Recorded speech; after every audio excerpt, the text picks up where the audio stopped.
Avec la marque du Raleigh, si vous permettez, pour la photo. Donc nous avons une solution pour la reprise des hauts fourneaux, à la condition que M. Mittal accepte de céder la totalité du site de Florange qu'il n'a pas voulu faire jusqu'à présent. S'il ne le veut pas, eh bien, nous pouvons parfaitement utiliser ce que tous les États modernes et développés du monde savent utiliser, c'est-à-dire la nationalisation temporaire.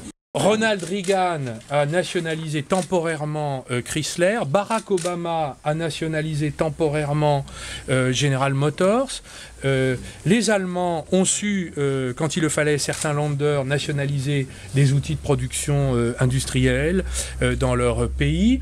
Je rappelle que l'État de Grande-Bretagne a nationalisé 6 banques, donc nous voyons bien qu'en période de crise, lorsqu'il n'y a pas de solution, alors que nous avons là un site rentable et viable, eh bien l'État doit préserver et protéger ces outils industriels rentables. D'ailleurs, s'il y a un repreneur industriel qui est prêt à mettre des dizaines et des dizaines de millions, et y compris son argent, c'est donc que le site va gagner de l'argent dans lequel il croit. Et c'est la raison pour laquelle nous pouvons parfaitement aujourd'hui dire à M. Mittal que le gouvernement a étudié sérieusement la possibilité d'une prise de contrôle public temporaire et qu'il est donc prêt à intervenir si jamais M. Mittal entend prendre des décisions qui ne conviennent pas à l'intérêt national de la France et des Français, et des Lorrains particulièrement. Je crois que M. Mittal a beaucoup de capacités dans toute l'Europe. Je rappelle qu'il a la moitié des installations sidérurgiques dans la totalité de l'Europe et qu'il tient à presque la moitié du marché, donc il dispose d'outils industriels parfaitement capables de faire face à ce choix. D'ailleurs, je crois qu'il a montré dans le passé qu'il savait faire face à ce genre de situation.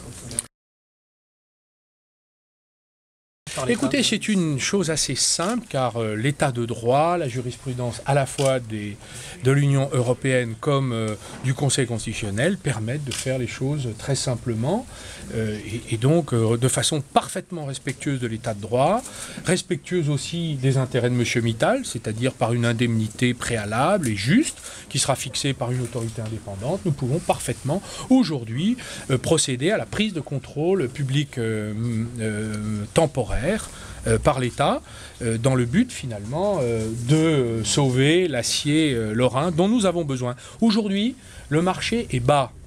Donc l'acier se vend moins bien que d'habitude. Mais lorsque l'acier reviendra et se revendra davantage, eh bien la France, parce qu'elle aura accepté de fermer ses hauts fourneaux de Florange, sera obligée d'importer de l'acier.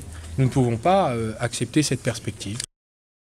Alors, cette question de ce que cela coûterait et doit être posée. Nous faisons une proposition, et c'est celle que j'ai faite au président de la République, de prendre le contrôle de façon temporaire à coût nul pour les finances publiques. C'est-à-dire que tout argent investi fera l'objet d'une recette ultérieure car il sera revendu et en conséquence de quoi les finances publiques n'auront pas à supporter le moindre coût.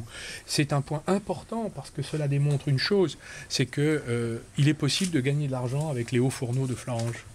Il y a une somme à engager dans un premier temps, vous avez déjà une idée, j'imagine. Nous sommes prêts. Voilà ce que je peux vous dire. Merci mesdames et messieurs, nous allons maintenant écouter... C'est ce que M. Hollande va dire demain. Merci, j'ai tout dit. Merci, si vous voulez bien nous laisser procéder. Merci beaucoup.